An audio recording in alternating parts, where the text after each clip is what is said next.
Hello, everyone. It is the beginning of the week, which means it's time for another recap. At least it's a week where I think enough news went by, so it's time for a recap. So this is just me giving my thoughts and opinions about everything that has come out that is noteworthy in the realm of Transformers for the week of April 18th, 2022. Welcome. Welcome. Let us talk a little bit of what's going on. And it starts today with a look at Menassor's behind-the-scenes stuff. Hasbro, in general, has been hitting it out of the park lately with behind-the-scenes stuff on the different designers' Instagram pages. Lots of behind-the-scenes stuff, lots of info about how particular things came about, not only in engineering and construction, but also even in redecos. And it's actually been really refreshing and really interesting to see, because stuff like this, I think, helps us appreciate Transformers a little bit better, because it's easy to look at like a Transformer and a Marvel Legend on the same store shelf that are the same price and go, why is the Transformer so small for that price? That just seems like it's way overpriced. But we forget how much goes into Transformers sometimes. It's a lot of people that are involved in creating a Transformer that is actually functional. Whereas like a Marvel Legend starts as a basic buck, they add the sculpted details essentially onto a generic body that they've already got pre-made. When it comes to a Transformer like this, there's so many iterations. You can see the proto here on the left. Only Drag Strip and presumably Wild Rider are complete on this version. Everything else, you still see how they draw in the details that they're intended on each part. And then concept stuff of Motormaster. Look how intricate they get. Look how small the detail gets on this. Absolutely crazy stuff. Look at this. Look at this. So this is the kind of stuff that really helps you appreciate what went on to create a Transformer. This is just Motormaster's arm. Look at how many pieces go into it. Look at the diagram, trying to figure out exactly what part goes where and in what order to correctly assemble it. And keep on, and this is dated October 13th, 2020. Motormaster will not be out until probably the middle of the year at the absolute earliest. So this would be almost 2 years it took to get this toy from, hey, should we do Motormaster, to, look, there's a Motormaster on the toy shelf. Again, this is just for the arm. You can even see down below where they're trying to work out the transformation scheme. It looks like originally it was going to be like a section of the trailer was going to become part of Motormaster, and then they redid that, obviously, because we have not, because obviously that's not a thing anymore. But yeah, this stuff I think genuinely helps you appreciate just how much more goes into a Transformer than any other toy on the market. This kind of helps me appreciate price a lot more. Really want to see more of this stuff. Really, really good direction to go in, Hasbro. Show me more. I want this for every toy. All right, moving on from that, we got some weird ones here. Hallmark announced the next keepsake ornament, which is a pretty standard G1 style Optimus Prime. Normally, the keepsakes are mini versions of the G1 robot modes. So this being animation accurate is actually interesting. What's more interesting to me is that they actually credited the sculptor on the box. I'm seeing this more and more with toys and collectibles these days, where the people who actually went in to create the look of the toy are actually being credited on the box. And again, this is a point where I really think Hasbro, it's high time. I've seen artists on their social medias tweeting that, well, it'd be nice if I could tell you what packaging art I've worked on, which means Hasbro won't even let them tell you what toys are on the shelf where you can see their artwork. Why? What? God forbid an artist gets some exposure and gets a little bit more work from it. Are you really that protective of your artists? I mean, they are apparently not contracted to you, so apparently not. If you don't want the artist to that's the thing, Hasbro. If you don't want the artist to go away and work with someone else, contract them. contract them so they have a nice, like, consistent, dependable income instead of going from job to job to job like most artists do. That would be the good way to do it.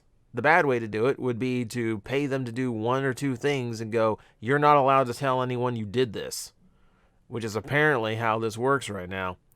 But yeah, take a step from Hallmark. Put the person's name on the box. The sculptors who created the toy, I would say, like on a Transformer, we need the sculptor's name, the engineer's name, and the box artist's name.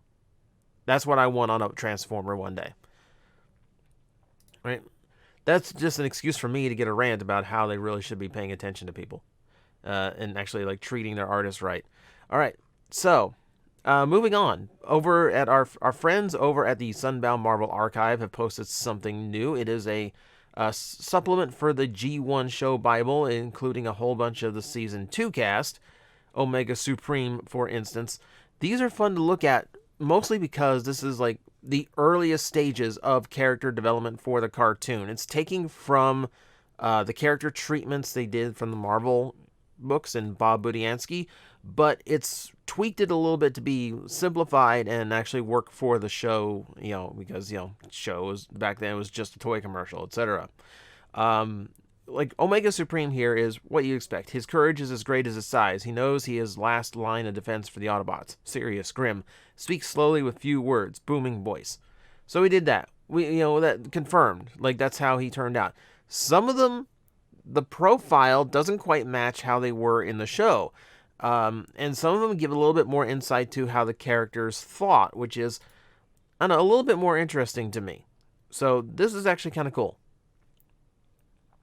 See, Japanese human-made ninja transformer and fights other transformers.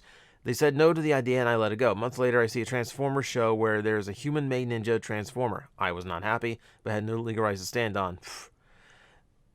Interesting little tidbits you find out. Did they plagiarize Nightbird? No, likely. But yeah, go check it out. Stuff like behind-the-scenes stuff like this is always interesting to me. All right. Let's actually talk about a toy, because I like talking about toys.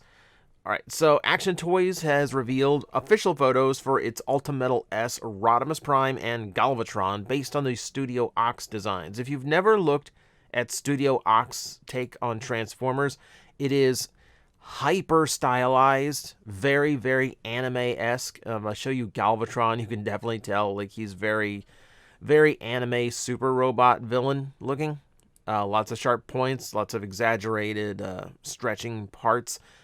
He looks really good. Like, the Studio Ox stuff has always looked really fascinating to me.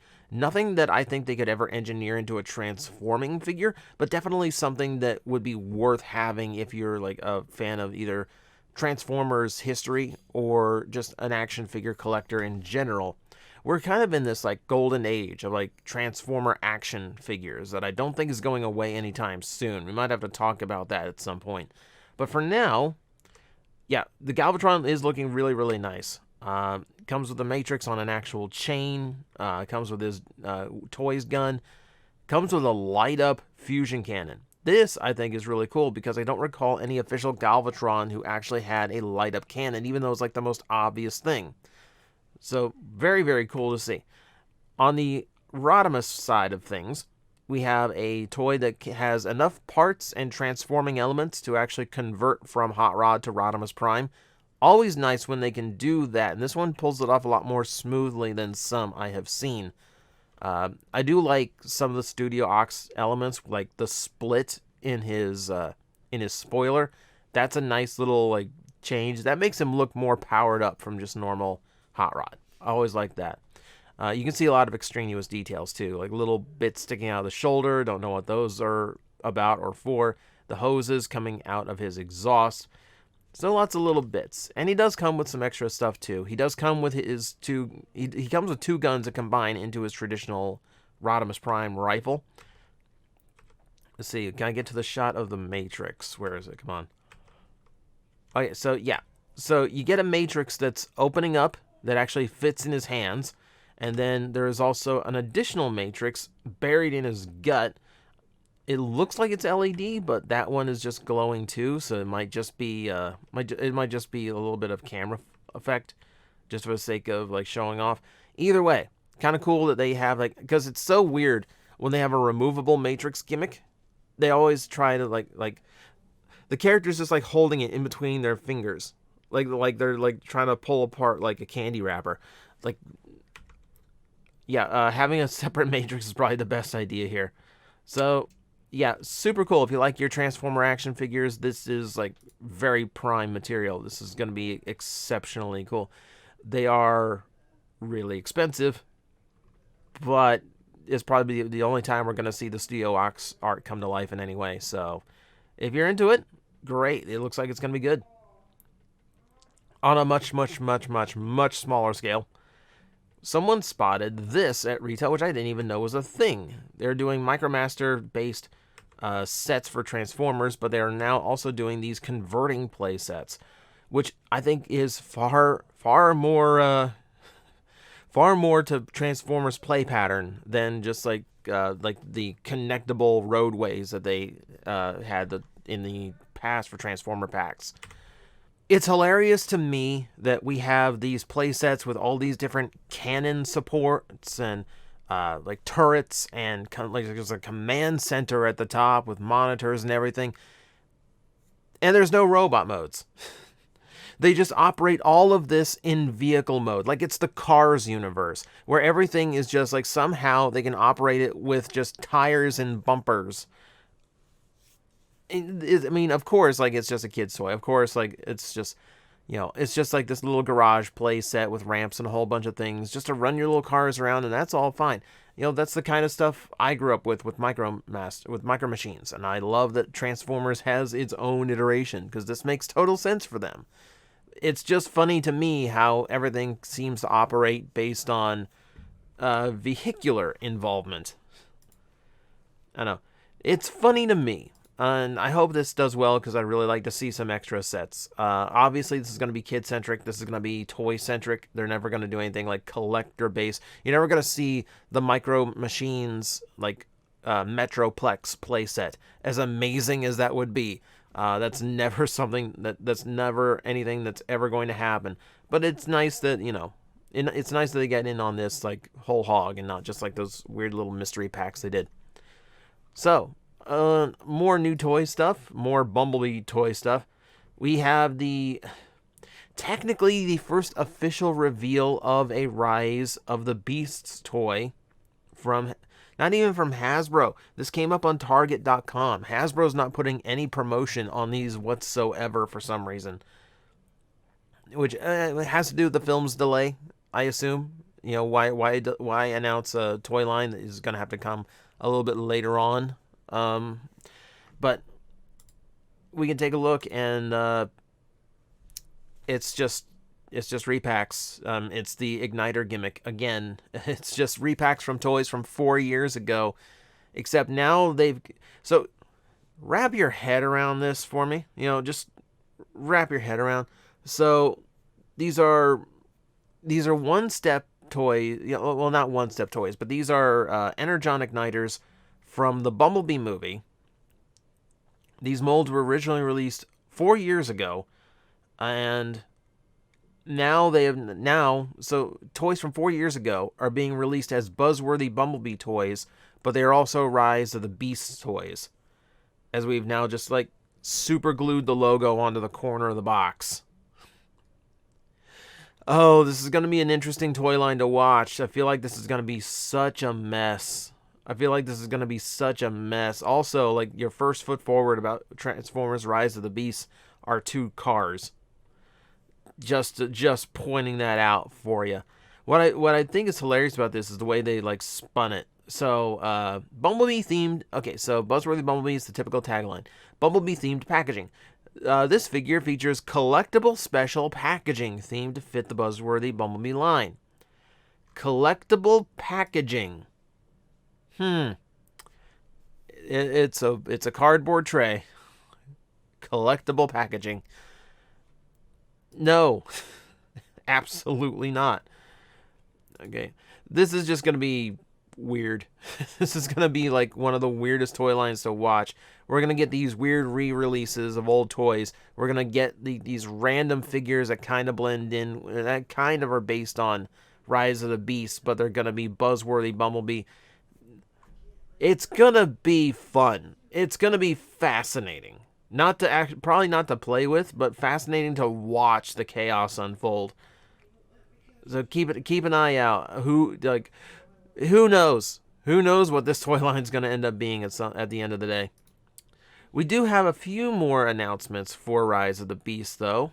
We do have some computer listings for more stuff that we have no clue what it really is. We have Spark Racers and Spark Chargers. What's interesting to me is that these are it's a bill of landing for U.S. port, which means these are being dropped off a ship right now, and the cases have apparently 300 cartons, 2,400 pieces each of whatever these things are, 4,800. So whatever it is, they made a lot of them. But that's really all we know. All we know is that Rise of the Beast toys are apparently shipped. They are apparently at port. They are apparently going to be in stores within the next coming months. Like I said, this toy line is going to be fascinating to watch. I feel like this is going to be like a car wreck that just keeps piling up more cars because nobody is hitting the brake. That in itself, I think, is going to create something worth watching. Speaking of watching out, and speaking of vague announcements, so next week on 4/20, they are revealing a brand new Masterpiece Transformer for the movie line. So I've completely lost track of what has been released as far as like movie Transformer Masterpiece. I don't think I've seen a Barricade yet, which would kind of fit the color scheme they've got going on this teaser, but it could just be a plain black and white just to keep you in the dark. I know a lot of Movie 1 Decepticons haven't been done. Who knows? Only Takara knows for sure right now. I've never been too into the Masterpiece movie line, partially because of the just distaste I have for the movie toys, but also it's just hit and miss. Like they did the Volkswagen Bumblebee and it looked terrible.